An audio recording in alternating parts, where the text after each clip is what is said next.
Morning, morning. How we doing today? I hope everyone's having a good day, and I hope we are ready for me to talk at you for like 6 hours.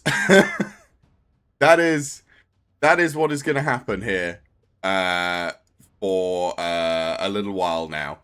It is time for us to do the full Lorwyn Eclipsed set review, which honestly, very excited for. Mostly because this is like the first actual Magic set we've had in a while. We have had far too many Universes Beyond sets in a row, right? It was what, like 2 or 3 Universes Beyond sets back to back to back. And look, like I know there's going to be people out there that have a go at Universes Beyond and all the rest of it. Oh, I just realised I didn't. There you go. That have a problem with the Universes Beyond and all the rest of it. I don't have a massive issue with Universes Beyond existing. My problem with a lot of with the Universes Beyond is how much more effort Wizard seems to be putting into Universes Beyond rather than anything else. Like, take Lorwyn Eclipsed, for example. I was planning on doing this card review stream last week on Friday, right? Which is 1 week before the pre-release. The pre-release is this Friday, right? So 1 week before the cards would have been available for people to buy and play with, right? Even if it's only in a pre-release scenario. 1 week beforehand, not all the cards were revealed. Like,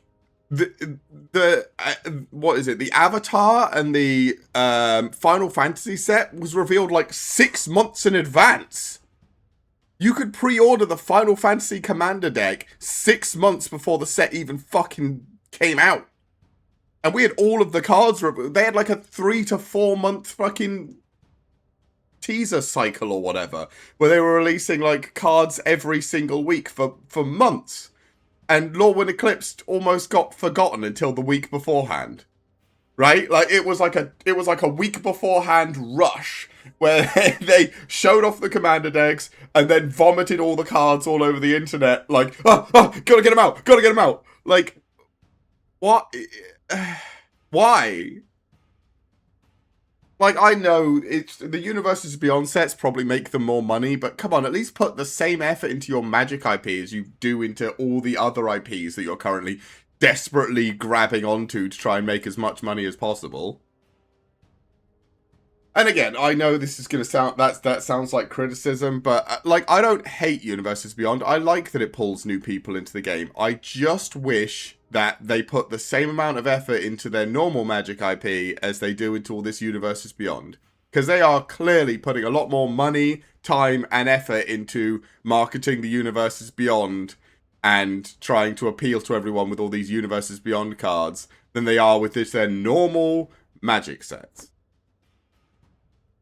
But hey, like what am I gonna do about it apart from complain? So anyway, a real Magic set. Let's go. So yeah, this is the new Lorwyn Eclipse set. This, as I said, pre-releases this Friday, and we've only just had all the cards revealed.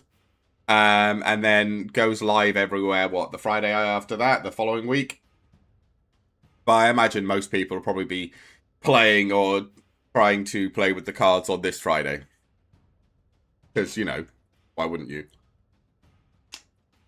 Also, the set looks cool.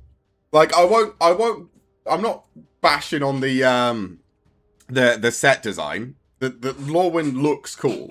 We're back to, I think I remember original Lorwyn. I feel like I might be that old as a Magic player. With like elves and boggarts, and I think there was tree folk and championing. I feel like was what the old mechanic was called, where you exiled something and you put your like really powerful card on top, and then when it died, the card that was exiled came back onto the board. I don't exactly remember, but again, it's been like 10, 15 years since that set, so or almost 20 actually, maybe. So I'm not 100% on that one, but it I mean, I liked the set. Again, I was like 14, 15 at the time. But I thought it was a great set. Hey, Kunga, how you doing, buddy? Good to see you. I gave you a follow back, but thank you for the follow while I was off. Except don't guess yet because ads. Oh no. Yeah, you've got the automatic pre-roll we can't do anything about, sadly. But yeah, that's like, I think the set design is great. I haven't seen the cards yet, so I don't know if the cards are great, but at least the set looks really cool. I mean, they've got some ads are gone, now you can guess. Is it you, Kunga? How you doing? Yeah, I'm sorry about the pre-roll ads. There's nothing I can do about them. You can't even disable them anymore. They are just on. So yeah, not much I can do about that. But I'm hoping you're having a good day, buddy. Yeah, I'm pretty good. I'm just having a bit of a first rant before I get into the Lorwyn cards and start reviewing them. Talking about all this the universes beyond and all that. And like I said, I don't hate Universes Beyond as a concept. I just hate that they put so much more marketing budget and time and energy into the Universes Beyond sets rather than just their normal Magic sets.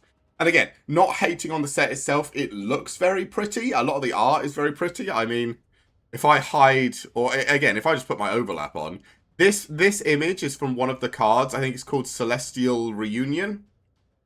I literally went and found this art last night so that my husband could turn it into a background image because I think this art fucking slaps. One of the best looking cards I've seen in a long time. This looks fucking fantastic. Right? So, like, not hating on the art. I haven't seen the cards yet. Probably the cards are probably great as well. The set is, like, from a design perspective, looks amazing. But put some fucking effort and marketing budget into it. This is your IP. Right? Like, Wizards need to, like, actually put some fucking effort into it. Anyway, that's enough of my rant. Let's start going through some of the cards.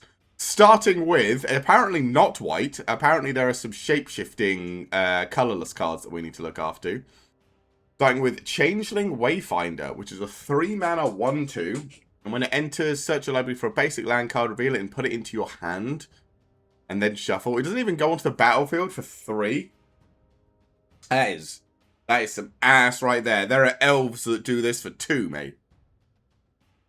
Or is it 3? It might be 3 for the elves that do this. But either way, there are cards that do this better. This is, you know, draft. If you're doing 3 or 4 colors and you're desperate for land fixing, this is a card you take. But apart from that, I mean, yeah, I think if you're doing like a 3-color deck in limited, maybe you run 1 or 2 of these just for desperate land fixing. 3 or more, to be fair. There might be, I don't know what we're looking at for like color combos. But yeah, if you're doing 3 or more, here's the guy to fix your mana. But yeah, that is 3 mana and it only goes into your hand. It's not even real ramp. That is some ass right there. Rooftop Percher, another shapeshifter. So all the changelings are colorless then. Or at least, not all the changelings, but at least there is colorless changelings. Which are good, to be fair, because then they can kind of fit in whatever you need them with. But I guess you can use these if you're desperate for, like, specific creature types and you don't have enough. 5 mana, flying 3/3. When this creature enters, exile up to 2 cards from graveyards, gain 3 life. That's not bad. Again, flying is like... we'd have to have a look, but like a flying 3/3, if it can't be blocked, is going to end the game eventually. It also stops graveyard shenanigans. Again, don't know if there's any in this set, but if there is, it prevents that. And you gain a little bit of life. Like, this is certainly not a good card, but it's at least playable and limited just because of the tag flying staple to it. And like I said, being a changeling, it does fit any of your, you know, goblin, elf, what are the little guys? Kithkin, any of those archetypes, if you're specifically doing that. So that's fine. It's, again, just for limited, this is a fine card. It's a flying 3/3 that'll get the game, that'll win you the game if it's left, you know, by itself. Hey, we're on to the white cards. Starting with Adapt Water Shaper, a 3-mana 3/4 merfolk. I forgot merfolk are in this. Almost said Murloc there for a second, don't know why I did that. Merfolk. Other tapped creatures you control have indestructible. So, this is probably bonkers good, right? Swing with everything, they all become tapped, they're all indestructible on the swing. Like, as long as you're ahead on board in guys, you can kind of just swing. Assuming you're not gonna, you know, the backswing isn't gonna murder you. But a 3-mana, like, it's not even like it's a bad statted card. It's a 3-mana 3/4. You take that based entirely on the stats. And then other tapped creatures you control have indestructible. Like, it's absolutely removal bait, right? Like, you play this and your opponent just has to shoot it. But that's still a good card, right? It's either your opponent removes this or you have, you know, free reign to swing for as long as you need to, because all of your tapped, unless your cards all have vigilance. Weirdly, if you're running an all vigilance limited deck, this card isn't very good. But I imagine that's not what we're doing. So, yeah, this card is good, definitely. Oh my God, Ajani's back! Hey, my favorite Planeswalker. I think he's my favorite Planeswalker. Is Ajani my favorite Planeswalker? I like... Who's the very angry green-red guy? From Gruul. Like, from... what the fuck is his name? I can't remember. Did he get completed? He might have done. There's a very angry Gruul boy. Who's very funny. But I think Ajani in general is probably my favorite Planeswalker. Let's see what he does anyway. 3 mana for 3 loyalty, but you +1 him so he comes in with 4. Decent chunk of loyalty. And he makes a green-white Kithkin creature token. So he immediately protects himself, which is really good. Deals 4 damage to target tapped creature, so he also is immediate removal if you need him to be. Only on a tapped creature, so it's not guaranteed removal, but that's not bad at all. And what's his ult? Look at the top X cards of your library, where X is your life total. Put any number of non-land permanent cards of mana value 3 or less from among them onto the battlefield, then shuffle. So the ult is you win the game. Yep, that sounds like a Planeswalker to me. It's a Planeswalker, and it's a fucking good one as well. This is obviously outstanding, right? Comes down on turn 3, make a Kithkin. Your opponent's very unlikely to be able to kill it, because first of all, it's going to have 4 loyalty. Secondly, there's going to be at least 1 creature in the way, right? And then every turn after that, he's just make a dude. Like, make a dude is great. Make a dude is absolutely, for white, make dude's brilliant, right? I'm used to Ajani being white-green. I don't know how I feel about him being mono-white. I'd prefer you had like a green side, or there was a green pip in there. He makes green-white Kithkins, I suppose. So there's some green in there somewhere. But I suppose we do. Do we have a mono-white? I guess we've got Basri, right? Gideon died. But we've got Basri as the mono-white Planeswalker? Or is Ajani supposed to be the mono-white Planeswalker as well now? I liked when Ajani was white-green. I don't know. But, like, this is really good. Because, like, previous Ajani's probably would have had, like, the first one be... no, because he usually makes cat tokens. Previously, he's made cat tokens and put +1/+1 counter onto things, right? So he doesn't do +1/+1 counters, so he makes tokens. So this is on form.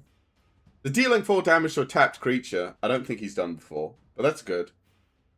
I mean, this is all very white effects, right? Make a 1/1, deal some damage to a tapped creature, and then get everything that costs 3 or less. Right? These are all very white effects. So, I'm okay with it. I think it's really good. I think if you see this in Limited, you just pick this, right? He's just incredible.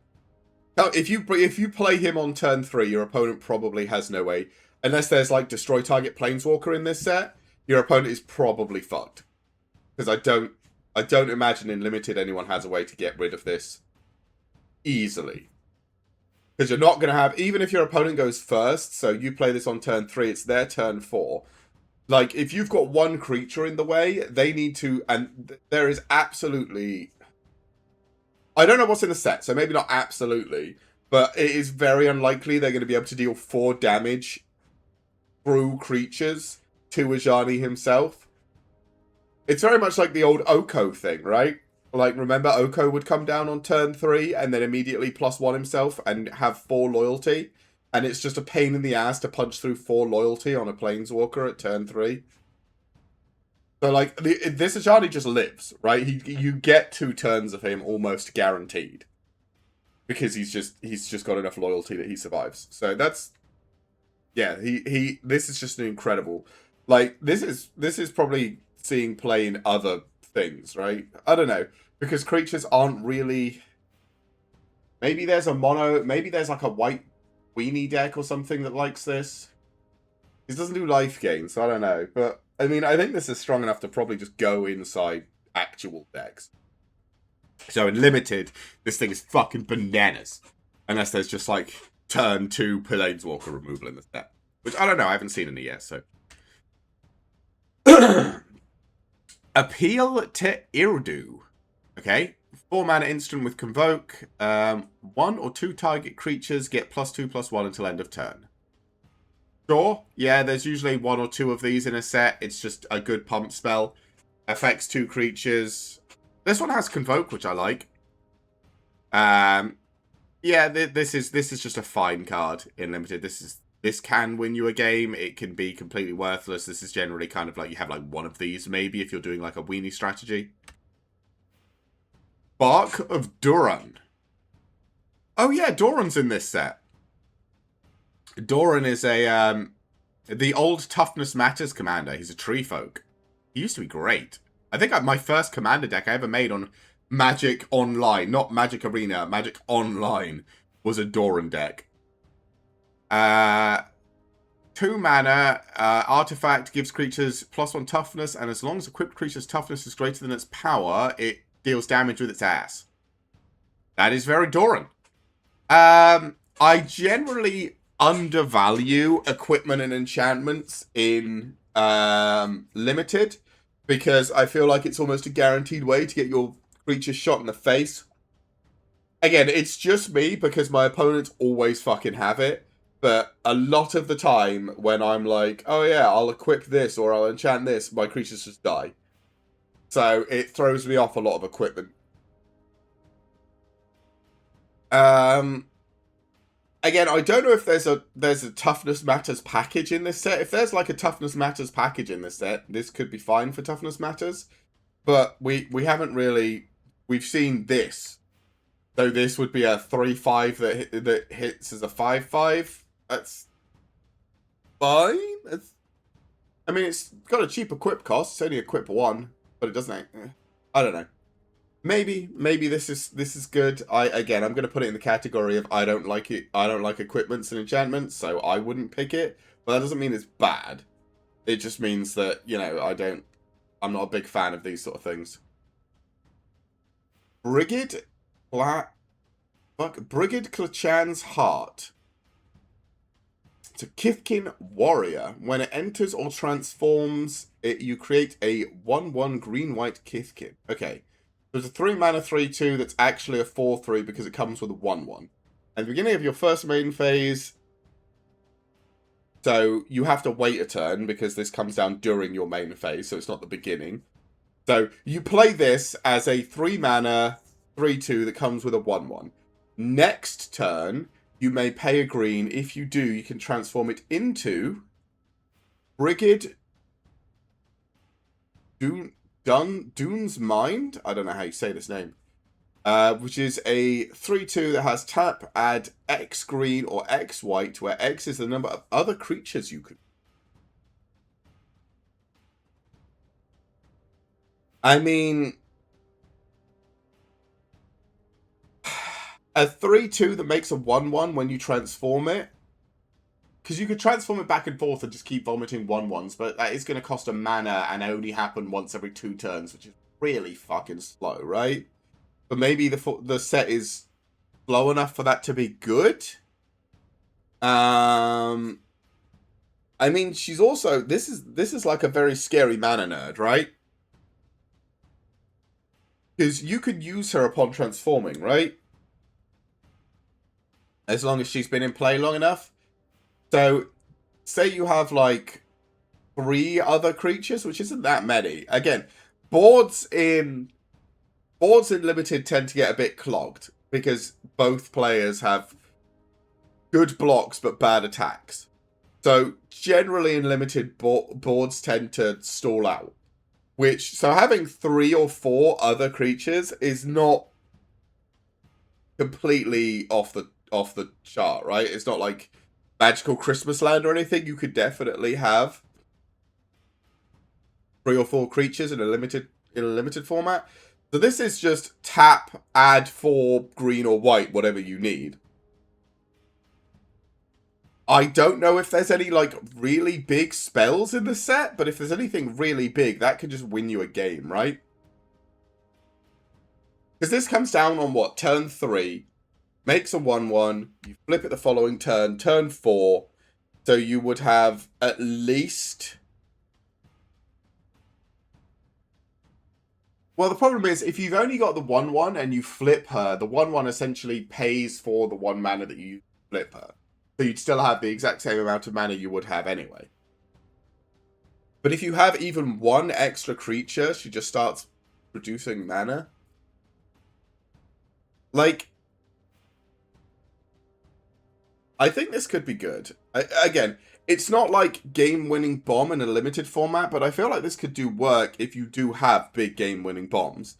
We've only seen the first 7 cards, and like the most expensive one was a Convoke instant, right? So, I suppose this thing was a 5 mana flyer. But like, we haven't seen anything that wants a large quantity of mana, but that doesn't mean there aren't ones. And if there's like a big X cost spell or just expensive but really powerful creatures, like a 8-9 mana something crazy in green or something, like this just gets you there on like turn 4 or 5 if you have like 3 or 4 creatures out, which can just win you a game. I don't know. I feel like, again, this is probably... I feel like when you play this and it's, you know, you make a 1/1, your opponent's just going to be like, oh, sure, whatever. And then you flip her the next turn and say, oh, look, she can make... I suppose they'd have to kill her that turn, right? Well, no. Because if you pay the 1 mana to transform her, your opponent knows that you're planning on doing something with her. So he just shoots her in the face. But... That is 1 less piece of removal they have, and they've used it on your mana nerd. Because that's what she is. She's just like a slightly bigger, slow mana nerd. Again, I think I'd take this in limited. I think this would be a card I'd be fine. I'd be happy to take in limited. But it's not like crazy good. It's just fine. Right? I think it's an enabler more than like a bomb payout, but it is a really good enabler. So, I don't know. Again, we need to see some more expensive cards to know exactly where this goes, but I mean, I don't hate it. It's in green-white as well, so there might be some big cards you can push out with this thing. Burdened Stoneback is a 2 mana 4/4, enters with 2 -1/-1 counters on it. Okay, remove a counter from this creature. Target creature gains indestructible into turn. Activate only as a sorcery? Oh, that's ass. I mean, no, this is fine. This is a 2 mana 2/2 that you can give things indestructible on the swing. I don't hate this. It eventually becomes a 2 mana 4/4, which is just a good card.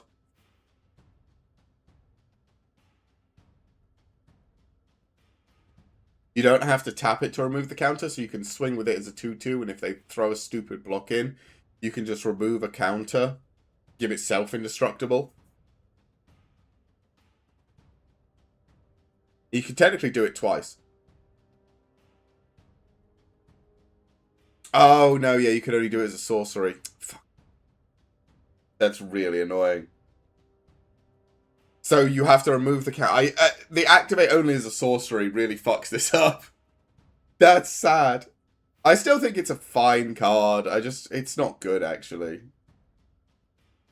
The activate only as a sorcery holds it back so hard. That's so bad. Okay. I still think it's fine. I'm a bit. It's a bit sad that it's activate only as a sorcery, right? That's depressing a little bit.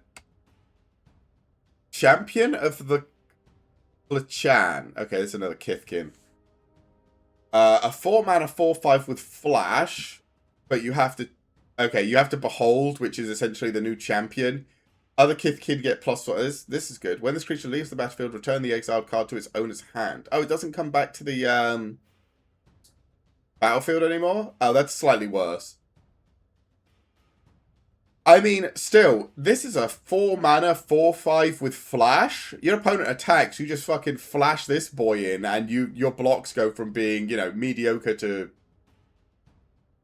terrible, and are suddenly absolutely fucking incredible. Because this guy takes the place of your weakest Kithkin, is now a 4/5, and all of your other Kithkin are +1/+1. This card's fucking ragged. Like, this would just be like a good card, right? If this was just a 4-mana 4/5 that gave other Kithkin +1/+1, you'd still play that. This having flash just makes it completely bananas in limited. Like, you can never attack into a Kithkin player with 4 white mana open, right? Because they'll just, ha-cha! And you just get absolutely fucked. This is busted. Yeah, this is gross. The flash. It's literally just the flash on this. And to be fair, you don't even... You could use it as protection too. Yeah, the +1/+1 might just get something to survive, like a bolt or whatever. Someone targeting it. Yeah, you can just behold the Kithkin they target and just exile it. Yeah, you could behold the Kithkin that they're targeting, which removes that Kithkin, exiles it, and then you just get this guy instead. I mean, I imagine you want to try and target a Kithkin that has a enter the battlefield effect. But, just in general, I mean, we need to see some more Kithkin generators, because the only generator we've seen is... no. Actually, we've seen a Ajani. Yeah, it looks like Kithkin are going to generate some tokens, so yeah, the white weenie Kithkin strategy, this guy is crazy good.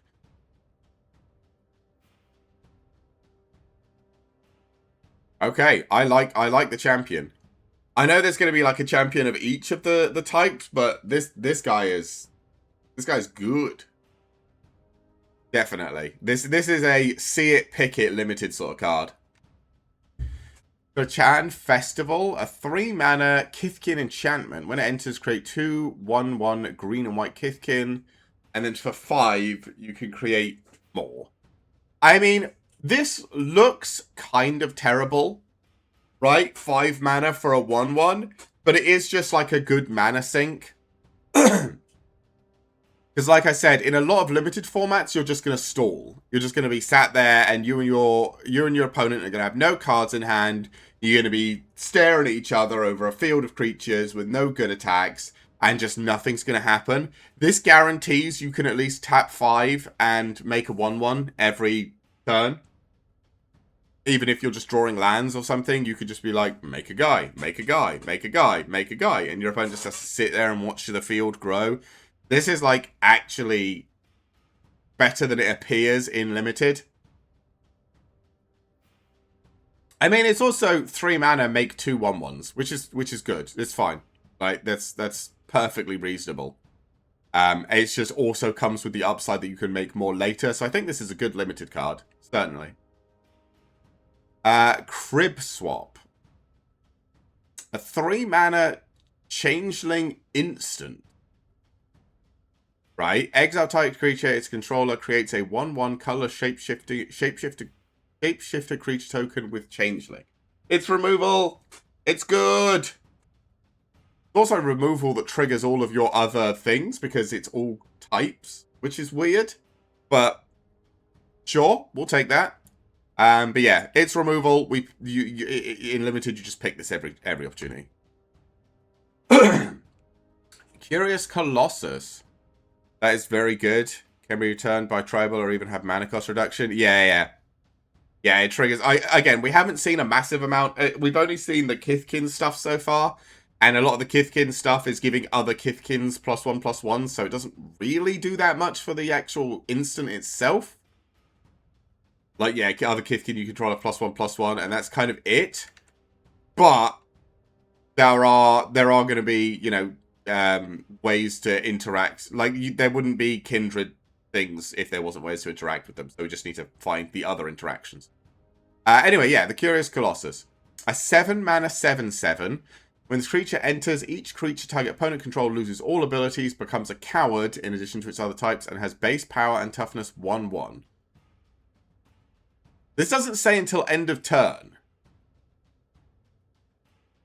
So, this just makes your entire opponent's field 1/1s. Game winning. This is the game winning bomb. This is the one. Yeah, this just turns your entire opponent's field. I mean, only when it enters, right? So if your opponent plays anything after this guy, they come in completely normal. But this does turn your entire opponent's field into 1/1s. Permanently.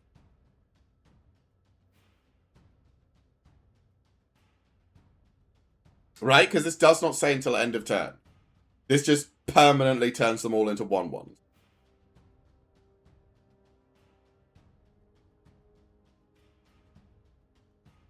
When this creature enters a bad one-sided board wipe, I mean, for limited, that's incredible. You don't get one-sided board wipes in limited, really. So it depends on how clogged the board gets. I mean, maybe. But if you have an even... Let's say you both have 5 creatures, right? And you play this, all of your creatures stay the same, and all of their creatures are 1/1s with no abilities. And then you just turn all your creatures sideways? Right? Like, you don't have to think about the swing now. Right? You just... The turn you play this, you just turn all of your creatures sideways, because what are they going to do? All block one creature and try and get out one creature, right? Like, nah. This is a limited bomb. Definitely a limited bomb. Really good. Really good one as well. Eridu, is it Iridu? Iridu? Area of the Dawn is a 5-mana, 5/5 flying lifelinker. You pick this every time you see it. A 5-mana, 5/5 flying lifelinker? That'll win you a game in 4 turns. 3 turns if you've chipped your opponent down. Creature spells you cast have... I would literally pick it on the back of that, by the way. I stopped reading after flying and lifelink. I'd pick that card every opportunity. Creature spells you cast have Convoke. Okay. And at the beginning of your first main phase, so the turn after this is played, you may pay Swamp. If you do, it becomes a 5/5 flying lifelinker, which with each other non-token creature you control has Persist. So when it dies, if it didn't have a -1/-1 counter on it, it comes back with a -1/-1 counter on it. This is obviously a bomb. This is obviously just the most cracked out bomb you've ever seen. Again, I'm taking this card for the top, the 5-mana, the 5/5 flying and lifelink. And both sides have flying and lifelink. Yeah, you take it for like the top. I think you flip it into ECL, Carrier of Twilight. I think you flip it into this guy immediately. Like, the turn after, if you can. Because other non-token creatures you control having Persist is probably better than creature spells you cast having Convoke. But if you have a big creature in hand you want to get out, maybe this side's better. I would just... From a fight on the board perspective, I would switch to Isu immediately. Sorry, again. Things are technically complicated. And I am stupid, so it takes a moment for everything to work. But we're back. And we're still on ECL and Eridu. And like I said, these are absolutely insane bombs. If you see Eridu, you just take it and you're in white. Congratulations, you're in white. You probably are also in black because ECL is also crazy good. This is an insanely good bomb for limited. Anyway, next card. Encumbered Regery. A 2-mana 5/4 that enters with 3 plus -1/-1 counters on it. So it's actually a 3-mana 2/1. No, a 2-mana 2/1, right? Yeah, 2-mana 2/1. That when it becomes tapped, while it has a -1/-1 counter on it, remove a -1/-1 counter from it. So this is like used to convoke early, and then it's a 5/4. You can only remove one -1/-1 counter a turn. So unless you're using the -1/-1 counters for something else, I don't think I give a shit about this. Don't even need to convoke with it. I mean, it's a 2-mana 2/1. It dies to anything. I suppose it becomes a 3/2. Yeah, it does become a 2-mana 3/2, but it doesn't have haste, so you can't attack with it right away. So even if you play this on turn 2, you have to. It's a 2-mana 2/1 on turn 2, and then on turn 3 you swing with it, and it's a 3/2. Like, that probably just dies. Like, I'm trying to think. Like, with this Burden Stoneback, this had, you know, remove a -1/-1 counter from it, or remove a counter from it, something gains indestructible. This is just, you know, you can't interact with the -1/-1 counters on this for benefit. It is just, I get bigger. Which is fine, but it's not, like, it's not good. It's just kind of like a dude that slowly gets bigger. It's fine. Like, if it does go uncontested, it gets really big eventually. But it's going to be... It's limited, though. Yeah, that's true. I know, So you play this on turn 2. Turn 3, it's a 3/2. Turn 4, it's a 4/3. And turn 5, it's a 5/4. So it's not getting to, like, 5/4 until turn 5. If you're using the basis of a 1/1 for 1 mana, then it's okay. Yeah. Well, that's the thing. That's all it is. It's okay. It's not, like, cracked or anything. It's just fine. Because this is better, right? The Stoneback is a 2-mana 2/2. Right? This is a 2-mana 2/1. So I think the other guy is just better. But maybe the Stoneback is just one of those, like, I think they're similar strengths. I think the Stoneback is better. Again, I don't like the Stoneback being sorcery speed, but I think it's certainly better than this thing. But who knows? Maybe there's ways to interact with the -1/-1 counters that we haven't seen yet. Evershriek's Gift. 1 mana enchantment, has +1/+0 and flying. Okay. Flying's good, so this is already good. And you can blight 2 mana, blight 2, return this card from your graveyard to your hand, activate only as a sorcery. So if you put 2 -1/-1 counters on a creature you control, you can get this back from your graveyard. It's probably good. I mean, the thing is, this gives flying, right?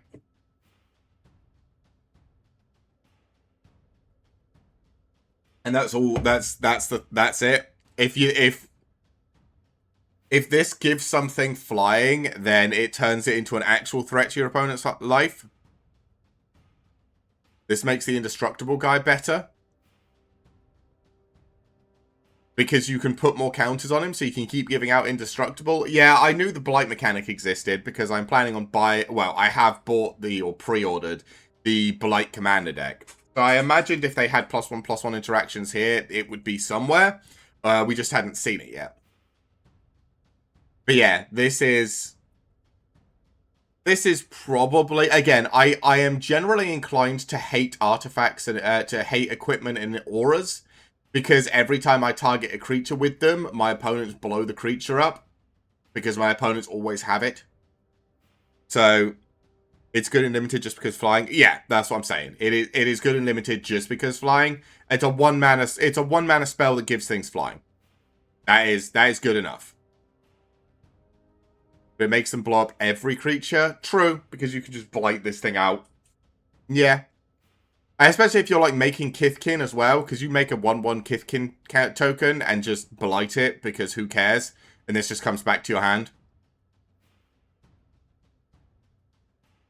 So I think this is a good limited card. Again, I hate auras, I hate equipment, but this is good because it gives flying. A 1 mana give something flying is just going to be good forever, right? Not like until end of turn. Like permanent flying is just going to be good.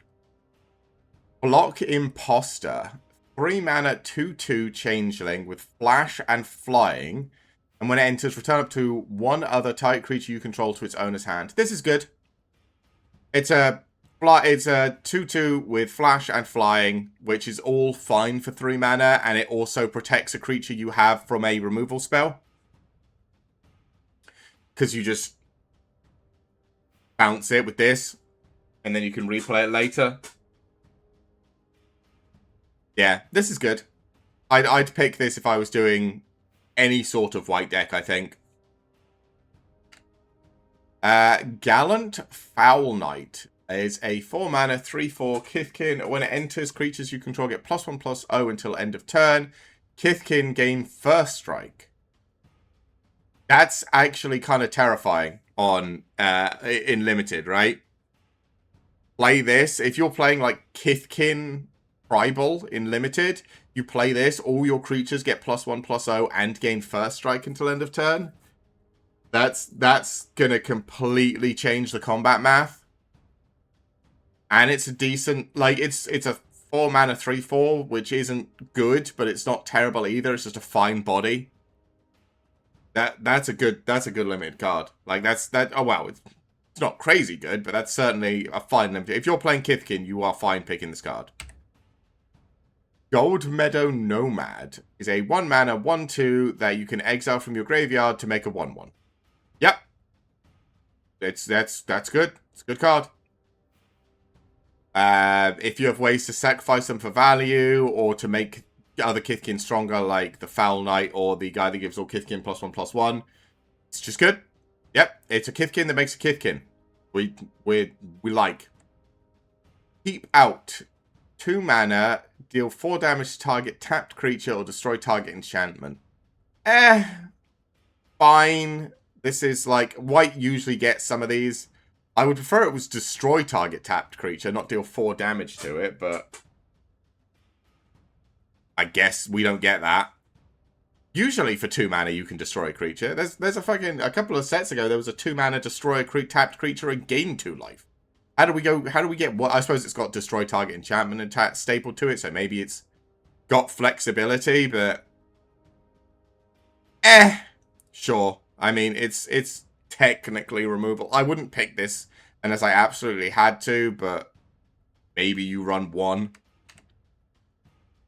Kin Binding is a 5 mana enchantment. Creatures you control get +X/+X, where X is the number of creatures that entered the battlefield under your control this turn. At the beginning of combat, create a 1/1 green and white Kithkin creature token. So this is creatures you control get +1/+1, generally on the attack every turn, because you're making a Kithkin. This is probably really fucking busted good, right? Especially if you've got ways to generate a bunch of Kithkin. Like, you have a Gold Metal Nomad in your graveyard, and you, like, play, I don't know, play Klachan Festival, make 2 Kithkin, then exile your Nomad, make a 3rd Kithkin, and then begin combat, make a 4th Kithkin. All of your creatures get +4/+4. This is probably just good. And it's not specifically Kithkin either. This is just good for any sort of, like, I'm gonna be spawning dudes deck.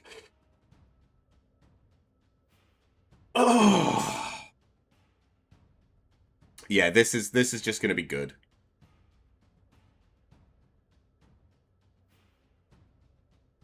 This is always just gonna be good.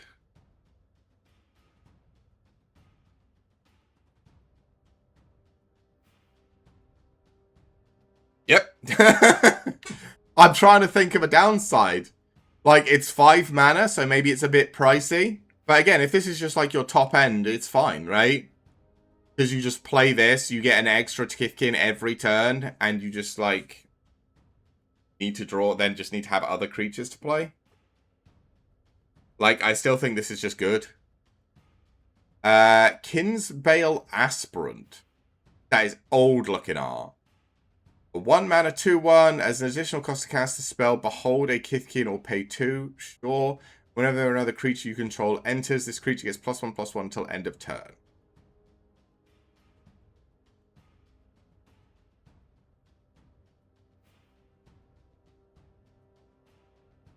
Sure. I mean, this is fine in like a Kithkin tribal deck, right? This is just a 1 mana 2/1 because you're probably gonna have a Kithkin in your hand. So this is just like a 1 mana 2/1 for Kithkin tribal. Sure.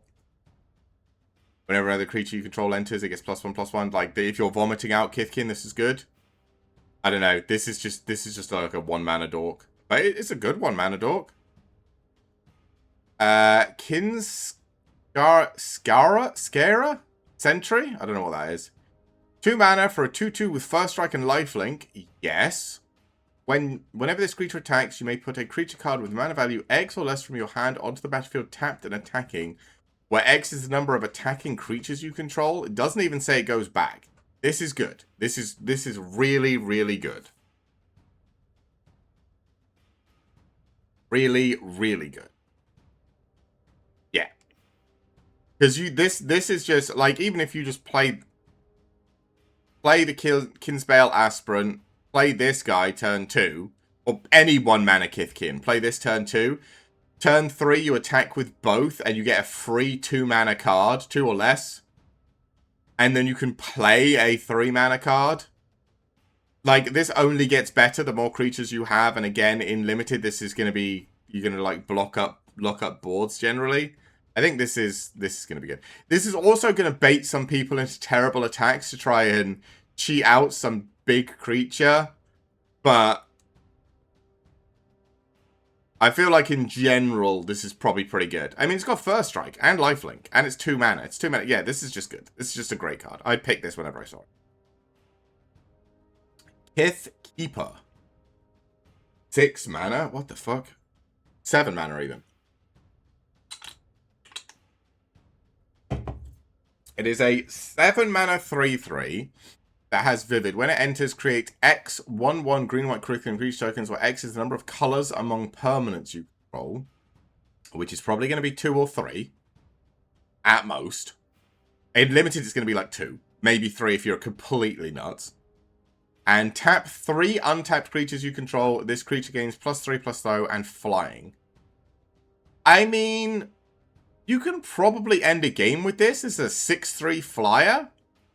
I don't think this is good. I think this is way too expensive to be good. It just is.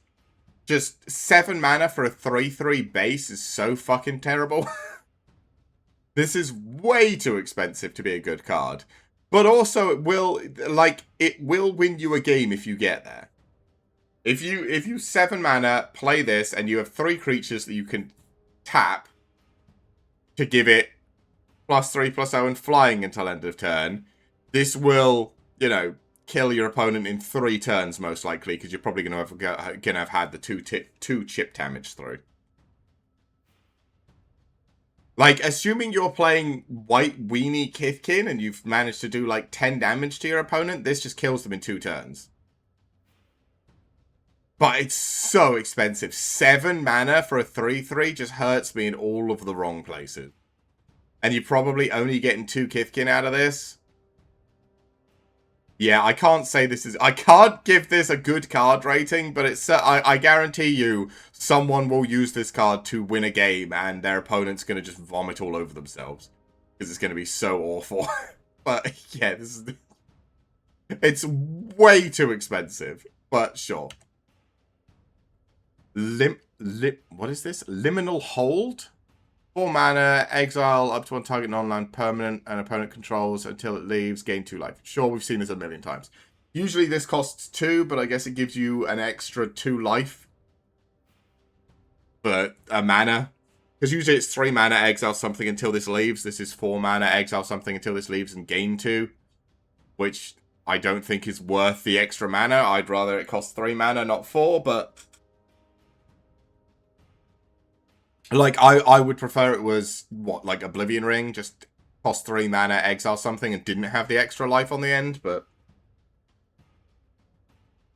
Whatever. Meander's Guide. Okay, is a 3 mana, 3/2. Whenever this creature attacks, you may tap another untapped merfolk you control. When you do, return target creature card with mana value 3 or less from your graveyard to the battlefield. Which is good. Doesn't have to be a merfolk, does it? I mean, it has to tap a merfolk, but then it can return any creature with mana value 3 or less. We've seen a lot of creatures with mana value 3 or less in like the Kithkin side of things. But you do need multiple merfolk.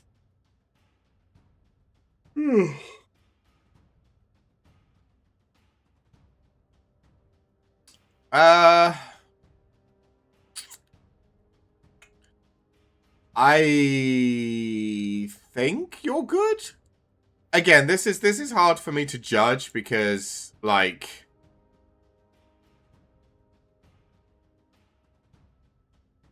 I don't know if I really care. If you're doing, we haven't seen that many merfolk. I think this is my problem. We haven't seen many merfolk, so I don't know how good. Like this ability is great with Kithkin, but it needs another merfolk for it to work. So I suppose it works with Changeling. Changeling you could do this with. Maybe you have a couple of Changelings so that you can work this. I don't know. This is probably good. This is probably just good. It's 3 mana, 3/2. On stats, it's fine. And you can return things from your graveyard to the battlefield. It's probably good. It's difficult to completely evaluate without seeing all the merfolk, so... Moonlit Lamenter is a 3 mana, 2/5. This creature enters with a -1/-1 counter on it. You can remove a counter to draw a card. Yep, this is great. I like this. Especially if you have ways to blight it, so you can put more -1/-1 counters on it. You just use this as like a card draw engine. Doesn't even you can do it as many times as you can afford as well. I know you can only do it as a sorcery, so you can only draw in your turn, which isn't fantastic. But white doesn't really get a lot of draw options usually. So, especially in limited. Like, have we seen a white draw thing at the moment? Not really, right? Like, we have a Ajani ult that lets you do the top stupid amount, but there's no way you can realistically get to a Ajani ult. So, this is, like, just good. Especially if you have, like, the enchantment card that you can blight a creature to return from your graveyard to your hand. You just keep using this as a draw engine and then making other things fly, and then when they kill the flyers, because they're going to die to the flying damage, you just blight this again, so you've got more access to card draw. I like this card. This card's good. I pick this at pretty much whenever I had the opportunity to, I think. I mean, obviously, it's a tree folk, and we haven't seen any tree folk tribal or anything, so you don't really want to pick this for, like, the core of your deck, I imagine, but just maybe it's -1/-1 counter synergy. Maybe it's like a blight deck you put this for. But yeah, I'd probably just take this in anything, because white draw isn't very common, so I'd just take this. Morning Tide's Light. 4 mana. And exile any number of target creatures at the beginning of it's a sorcery, so you can only play this on your turn. Exile any number of target creatures. At the beginning of the next end step, return those cards to the battlefield tapped under their owner's control. Until your next turn, prevent all damage that will be dealt to you. Exile it.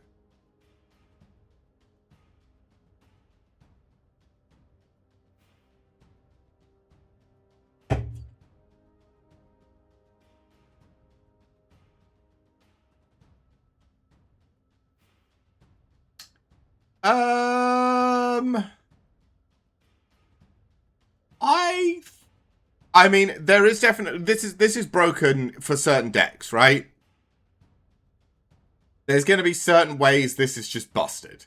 There's going to be a bunch of like enter the battlefield triggery stuff that loves this because you can exile your creatures and then bring them back. Preventing all damage that would be dealt to you just means that the fact that they all come back tapped means nothing to you because you just play this and your opponent can't deal damage to you, so that's great. But we haven't seen... Is there anything that we've seen like this would come back with a +1/+1 counter?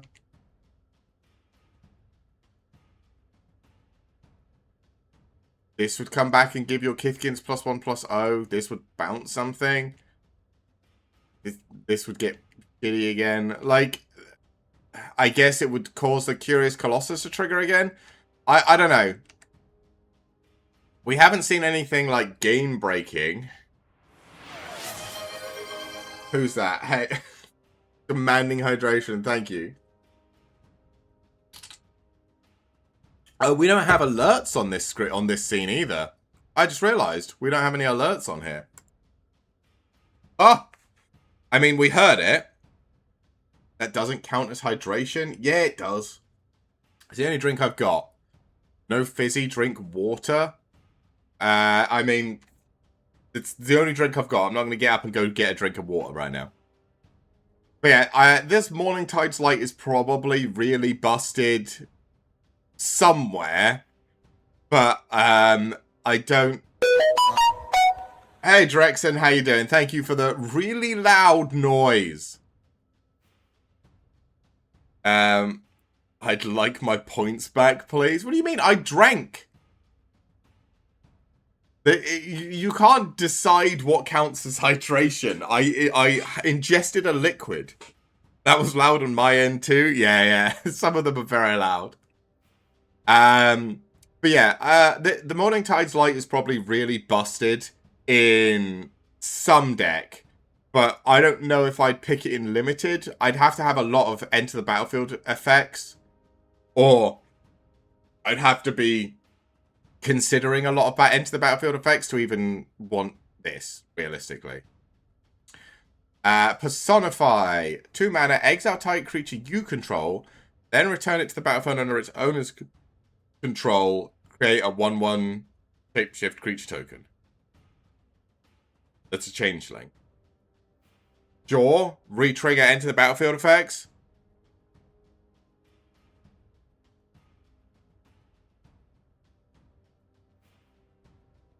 Also protects it from removal, right? Because it would count as a new... That's how that works, right?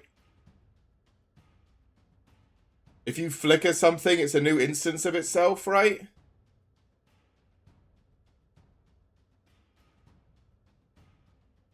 Or is it still targeting the same thing? I don't remember if that works. Yeah, that's right. Yeah, I think so.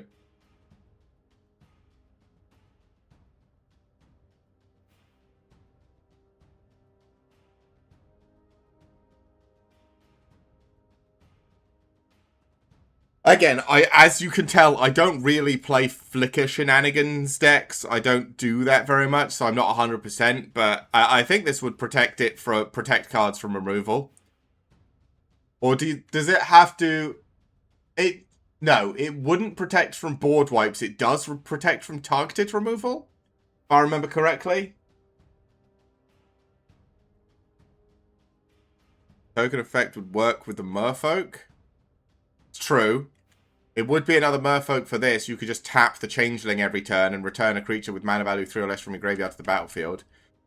But yeah, so yeah, this avoids targeted removal, does not avoid board wipes.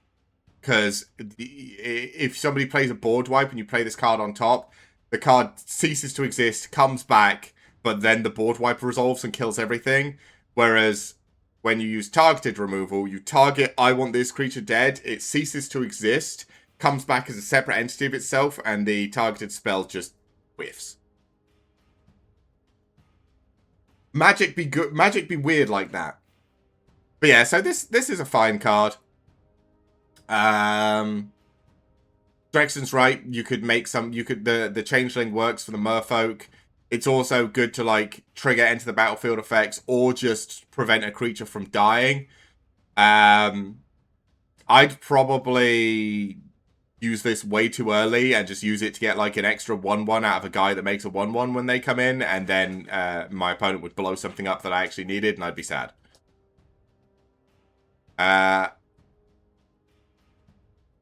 Protective response. I have just been brought an actual drink. You look at that. It's not even soda. It's fruit juice or whatever. Protective response. What is it? It's you know the we've got drinks we mix with water. Keep my channel points. You won't get them back anyway. Kool-Aid. Yeah, I guess something like that. Yeah, it's like squash. So protective response, 3 mana, convoke, or it's an instant, destroy target attacking or blocking creature. Yeah, I mean, white usually gets access to something like this. It having convoke is nice. This is, I mean, it's removal. Again, this isn't removal that I'd be super excited to have, but because it's very, you know, you have to be specifically getting attacked or blocking, but it's fine. Like, it's totally fine. Because, like, with Convoke as well, you could have no mana open, swing with a big guy, or block with a little guy and just use this because you can tap all your creatures. So, yeah, this is good. Probably better than I'm giving it credit for, but I don't like the conditional destroy spells. I like just destroy something, destroy spells. Pyrrhic Strike. 3 mana. As an additional cost to cast the spell, you may Blight 2. Okay, sure. Choose one. If the spell additional cost was paid, choose both instead. Destroy target artifact or enchantment. Destroy target creature with mana value 3 or greater. This is fine. Again, with certain creatures like the tree folk and the giant having benefits for removing counters from them, the blight thing probably isn't that big a deal. And you can obviously just push the blight thing onto like something that you don't care about. Like if you've got a 1/1 Kithkin token that is just there, you can blight to it. It'll just die and you don't give a shit about it. Destroy target artifact or enchantment might be useful. Sometimes it's important. Sometimes it does nothing. So, and destroy target creature with mana value 3 or greater. That's fine. That's going to be all of the scary things probably. So, this is like a card I'd probably pick up in limited. Again, it's not destroy a thing, which is what I prefer to have, but this is probably good enough. Reluctant Doomguard is a 3 mana 4/4, enters with 2 -1/-1 counters on it, and whenever another creature you control enters, while this has a -1/-1 counter on it, remove a -1/-1 counter on it. This is pretty good, right? Especially because it's a Kithkin, right? So the Kithkin are already vomiting tokens, so this probably has 2 -1/-1 counters on it for a turn at most, right?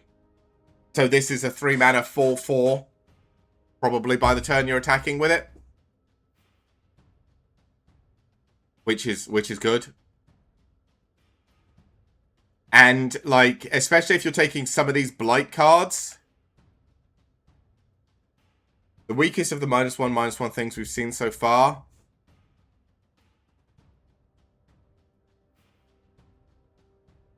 It's certainly weaker than the tree, certainly weaker than the giant. Is it weaker than the merfolk?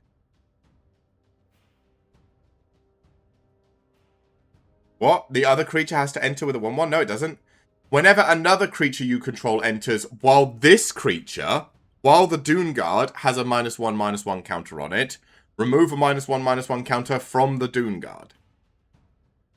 So this is a 3 mana 2/2 that is a 4/4 by the time you attack with it next turn, right?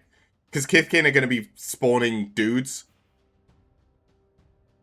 I think because this removes its -1/-1 counters faster than the Merfolk. The Merfolk was the 2/1 that when you attack with it becomes a 3/2, and then when you attack with it becomes a 4/3, and then when you attack with it becomes a 5/4 for 2 mana.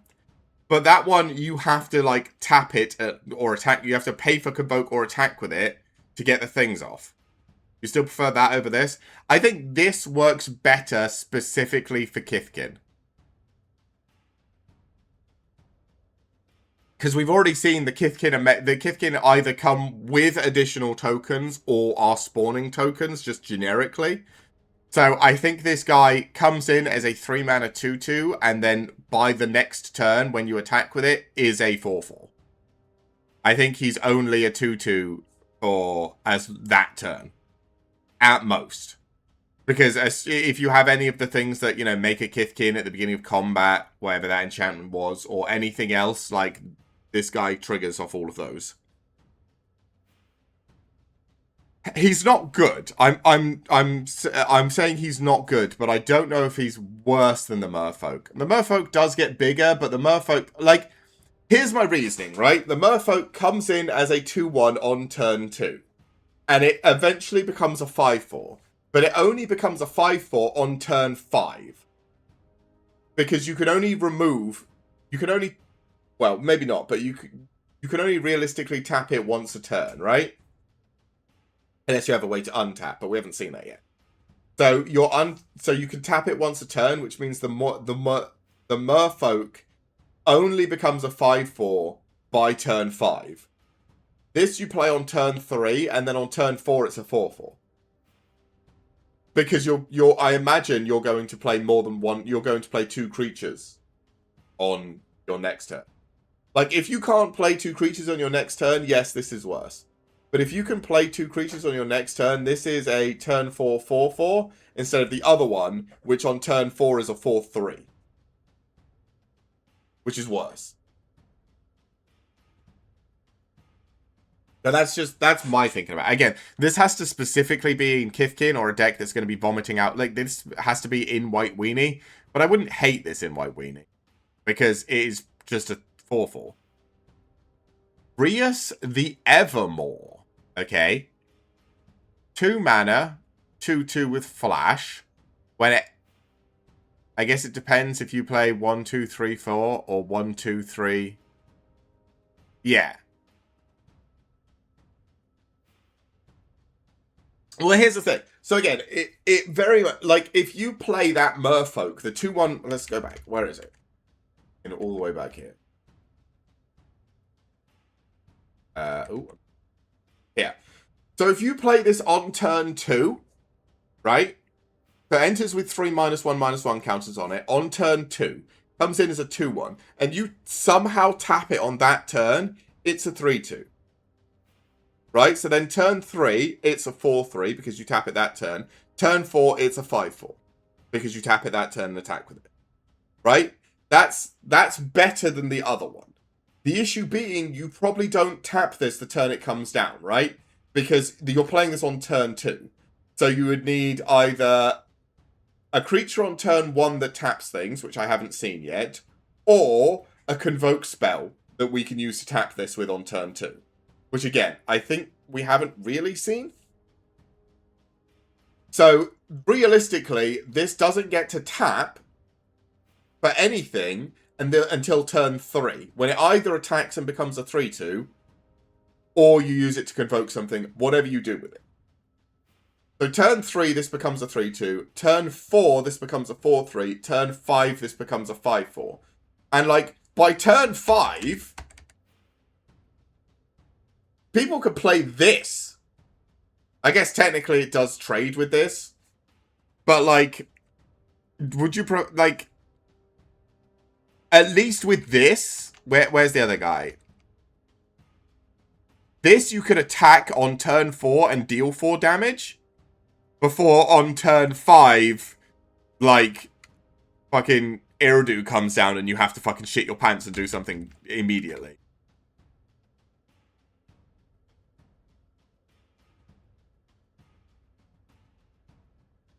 But yeah, I feel like this guy just comes down.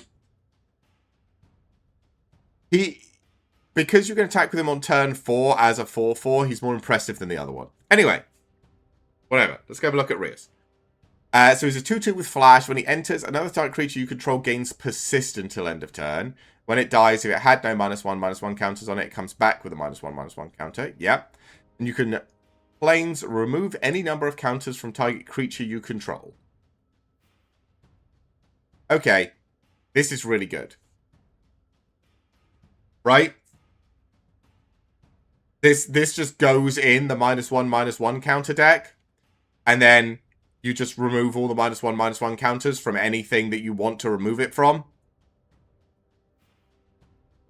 So this goes into the whatever Blight deck is. Because you just blight your own cards and then Rias just removes the -1/-1 counters. It also means that things with persist could just live forever. Because, so like,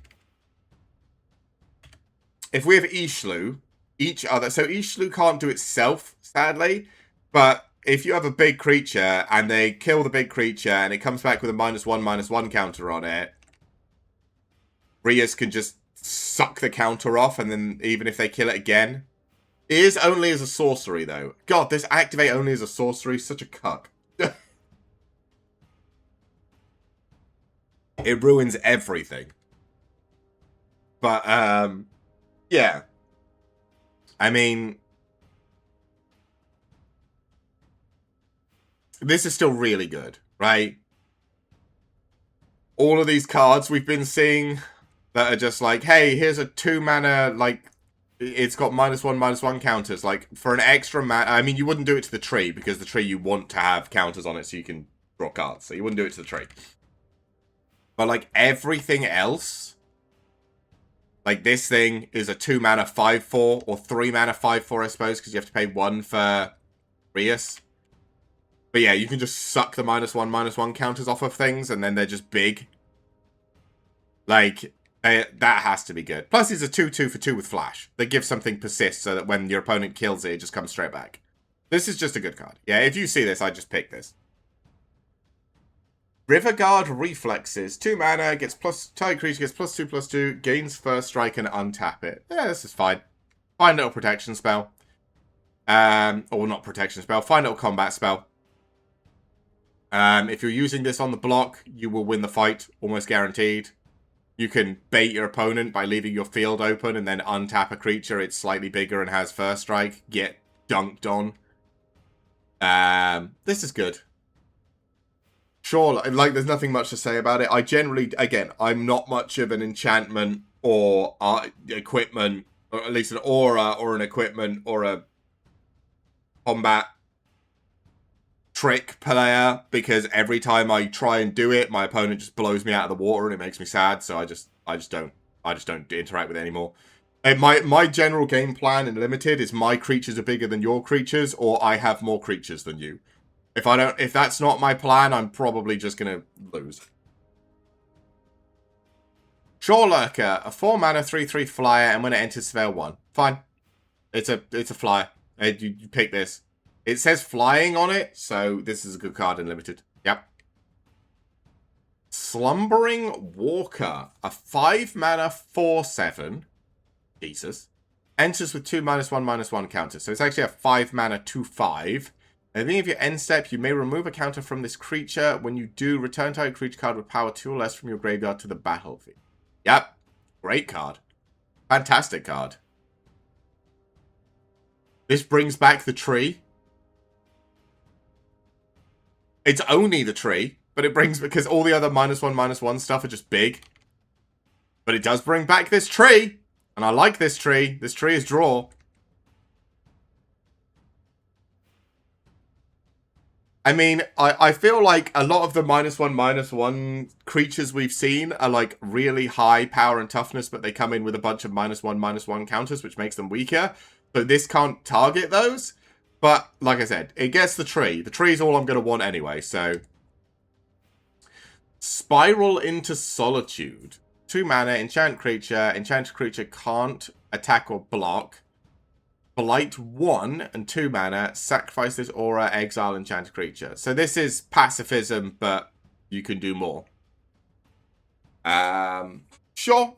I mean, this is still technically removal. I mean, seeing as you can exile the enchanted creature, this is definitely removal. So I think you definitely pick this up when you see it, right?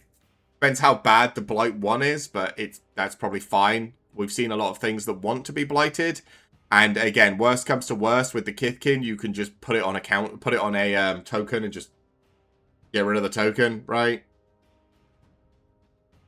Sun Dappled Celebrant. 6 mana, 5/6 with Vigilance and Convoke. Sure. This is a very generic pack fillery card. It's a big boy, I guess, but that's about all you're getting out of it.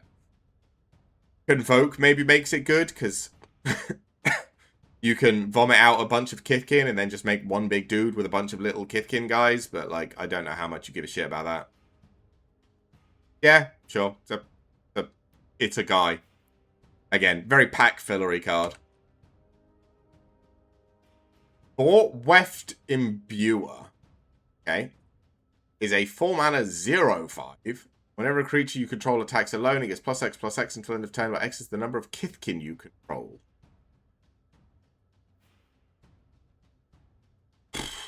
Sure. It doesn't have to be a Kithkin attacking alone. We've seen some flying creatures as well. So all you need is like one good flying creature and then a bunch of Kithkin. And this makes the flying creature even more terrifying. Again, I'm not entirely sure how much I care about this card, but it might just be like crazy cracked. I don't know. Again, it very much depends on how many Kithkin you have. There's a lot of ways to make 1/1 tokens for Kithkin, but not a lot of ways to make a lot of 1/1 tokens, right? Like, there was the woman who makes 1, there was the enchantment that makes 2, and then you can make 1 again. So, like, there's definitely ways for you can definitely make, 3 or 4 Kithkin. So this is probably pretty good, but then would you prefer to be attacking with all of them or just the one creature by itself? Again, the only reason I can think why is you want a flying creature so you can just fly over and smack your opponent in the face because they don't have any flying blockers. So, probably fine. Image Shield Bearer. A 2 mana 2/2 creature. Okay, yeah, we've seen these before. This is just like a board pump. This is probably good in Kithkin, to be fair. Because like I said, you can get a number of 1/1 Kithkin creatures, and this can just make them all big enough to just kill your opponent. So, yeah, sure. This is just a fine card. Again, this is like you have like one of these. I mean, if it's Kithkin, maybe it triggers your other Kithkin stuff, so maybe you have more than one, but I'd probably just have like one of these in my limited deck. Tributary Volta. 3 mana, 1/3 with flying, and whenever this creature becomes tapped, another target merfolk you control gets +2/+0 until end of turn. It says flying. We'd probably take it. I don't like that it's a 1/3. 3 mana 1/3 seems gross, but it has flying, so it's probably good enough. Wanderbrine Preacher. A 2 mana 2/2. When it becomes tapped, you gain 2 life. Sure. That's a card. Again, these are all very pack fillery, like, sure, whatever cards. Wanderbrine Trapper. A 1 mana 2/1 with 1 and tap another untapped creature you control, tap creature an opponent control. I mean, this is what, tap 2 of your creatures to tap 1 of your opponents? It's not very good. Yeah. I mean, maybe you're like vomiting a bunch of tokens, but this is not great. Like, there have been times when this ability just costs 1 white mana. Now it costs a generic mana, this creature, and another creature. That's a lot. I mean, I'd probably still take one of these, I imagine, in limited, but I'd feel bad about it. Winnowing? Oh, there's a wall of text. Give me a second.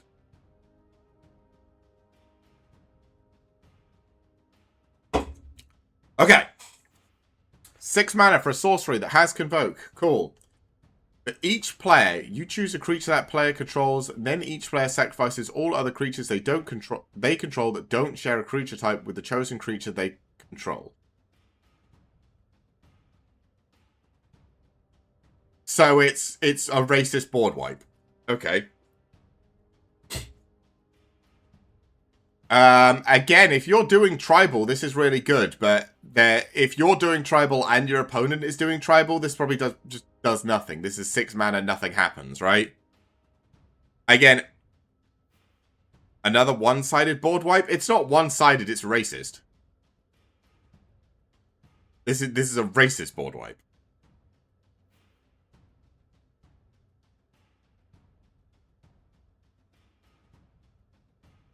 So this is good. Like, most people will have a creature not in tribal in limited. Yeah. That's what I was gonna say. Like, in limited, you're not gonna have all tribal. That's not gonna happen.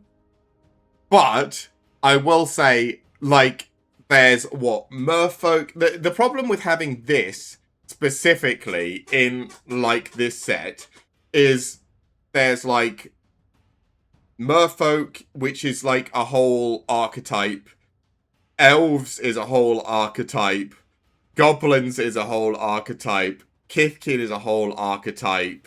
Like, you are correct. Everyone isn't going to stick specifically to that. Especially in Limited, you're not going to be able to just go Kithkin. Or just go Elves. Or just go Goblins. But most people are probably going to be mostly in something like that, right? Most people are going to be, like, mostly in a tribal. Because Lorwyn does the tribal thing with the championing and the kindred spells and all the rest of it. It is generally a tribal set. So this doesn't do as much as you're probably hoping it will. Like, this isn't, you know, pay 6 mana, blow up the board. This is pay 6 mana, maybe kill, like, 3 or 4 creatures. Probably, like, 1 or 2 of yours and, like, 1 or 2 of theirs. Like, it's just, it's not great.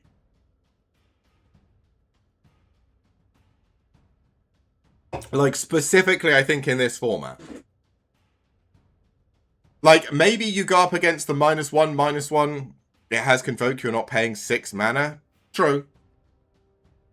But, like, so maybe you go up against, like, the -1/-1 player. And maybe he's only got, like, he's got a bunch of different creatures and you get to pick, like, one that doesn't share a creature type and it blows up his whole board. Right? Like, maybe that happens. But maybe you go up against the guy who's, like, playing elves. And he has, like, mostly elves. I guess if he's got one creature that's not an elf, you can pick the one creature and it blows up all his elves. Yeah. Maybe this is better than I'm given credit for. Maybe this is probably a one-sided board wipe in Limited. Like, this is probably good, like, 90% of the time, but then there's that 10% where your opponent is legit just playing tribal. And this just does nothing.